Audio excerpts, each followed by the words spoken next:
This segment is all about selling your business in today's economy. Welcome to the program. I'm Mark Imperial, and this segment's brought to you by booksgrowbusiness.com. It's the place where busy professionals get their books done and published to educate consumers, grow their businesses and practices, and to leave a legacy. Joining me on this segment is Charbel Abinajem from Truforte Business Group. Charbel, welcome to the program. Thank you, Mark. Good to be with you. Tell us a little bit about your work and let us know specifically who are the types of clients that you specialize in helping. Well, my work is the business brokerage, as you know. It's selling businesses, ongoing businesses mostly. And most of the clients are dreamers. You know, everybody's dream is to own a business. So when people ask me what I do, I tell them I take people out of their misery and I put people in their dream. Gotcha. So let us know. These business owners. I know they're dreamers and they dream big, and they're probably dreaming about growth, growth, growth. But have they ever dreamed about selling the business, or what happens at the end? How much do they know about selling a business when they reach out to you? It's surprising they don't know much, and they are very naive about selling a business. Even I dealt with successful business owners, they don't know how to sell or buy a business. There's too many things involved in selling a business or buying a business. It's not like a house, real estate. And most of the sellers, when they want to sell, they wait till the last minute, which is wrong. They have to prepare for an exit.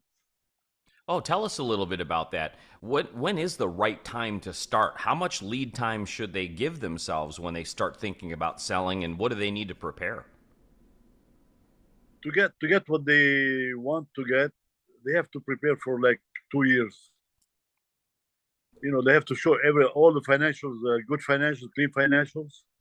Because these days the buyers are very astute. And long time ago, I started in 1986. It was the buyers didn't know much, so I used to be able to guide them. Still now we have to guide them, unfortunately.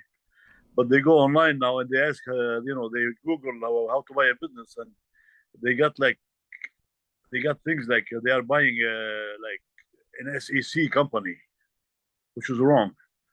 Mom and pop up businesses are different. So the seller has to have financial record very clean, spotless for the last 2 years minimum. Plus, they should have a management in place. Because buyers don't want to buy a job. They are buying a business now, and most of the buyers now they are investors. No, that makes a So lot of sense. What about what are some of the are there any big misconceptions or myths out there, like the valuation, for example? What is the biggest myth or misconception that you find people have about selling a business? good question. The seller asks the accountant. And the accountant, first of all, they don't want to lose a client. And accountants, they are number people. The, to sell a business, there's a lot of points involved, a lot of aspects. First of all, how easy to operate a business, how long the employees. So most of the sellers they think, oh, my accountant told me it's like one-time gross sale, which is wrong. Each business is different. And so what I do usually, I ask for like tax returns, last 2 3 years, plus up-to-date financials, and profit and loss statement, because profit and loss is more detailed. I can bisect it. I can dissect it and add back any personal expense for a new buyer. So the seller should like business brokers are very very much better than lawyers and attorney. I'm sorry, and an accountant. Sorry to say that. Accountants and attorneys they spend their time studying, and we are in the market dealing with people every day, and we know what the market is. Sorry. Makes sense. Charbel, what inspired you to become a business intermediary and help business owners sell their businesses? How did you get started? Well, honestly, I moved from Paris. I owned businesses all my life in Belgium and Paris. I used to own restaurants and coffee shops and video routes, which was gambling. And I met my wife now in Chicago. I was visiting my cousin. I'm originally from Chicago, and I was looking at the paper, like I wanted to buy a business. There was an ad. It says former business owners for sales. I said, oh, I met a beautiful couple. I spent with them like 10 years in Chicago almost, and they were franchisee for VR Business Brokers, which is national franchise. And I love the idea because all my life I was stuck inside restaurants and coffee shops and selling businesses that go outside all the time. I put my own schedule. So I started that, and VR Business, to be honest with you, VR Business Brokers was a very good system. They had very good system, and they had very good network. That's why I started. Wow, I don't blame you. Being able to get out of the coffee shop and the restaurant and be able to, get out in the world all the time, it's like Oh, of something new course, every day. Sounds of exciting. course. Charbel, before I ask you my last question, in regards to selling a business today in today's economy post pandemic, is there anything that I didn't think to ask you that you feel is really important to share with business owners that are thinking about selling right now? Well, I can think of anything new. I mean, if they want to sell, it takes the average takes like almost a year to sell a business, sometimes more, a year and a half. And once we have a contract, it takes time because there's due diligence and there's a lot of things involved, landlords and what have you. So the seller has to be patient and they have to keep going. They have to keep going their business normal. Some of them know they know I'm selling. I don't care anymore. That's not right. That's not right for the seller and for the buyer. They have to keep going the way it was, and even keep the business getting better. Which I have a friend of mine now. He became friend from business.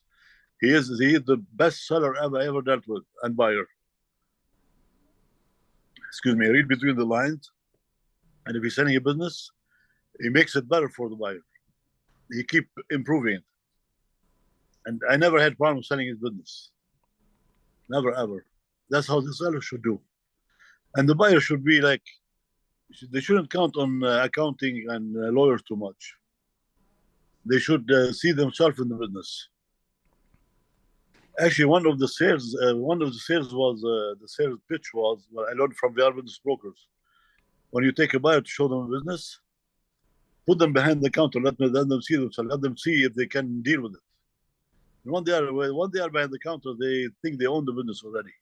They can see themselves. If a buyer like don't like the industry, they should not buy a business. Even the numbers don't make sense. That's all I can say. I mean, Sage advice. Charbel, for audience right now, for business owners who would like to speak with you and get your help potentially, how can they find you and connect with you? they can get in touch with me on my cell phone, 239-340-3582, or they can go on our website, www.trufortebusinessgroup.com. And Terrific. I'm always on my cell phone anyway. This has been terrific. I really appreciate you taking the time to share with my audience today, and I wish you continued success for you and for all of your clients. Thank you, Mark. It was a pleasure speaking with you. That was Charbel Abinajem with Truforte Business Group, and this segment's been brought to you by booksgrowbusiness.com. It's the place where busy professionals get their books done and published to educate consumers, grow their businesses, and to leave a legacy. That's all for Wonderful. now. I'm Mark Imperial, and thanks for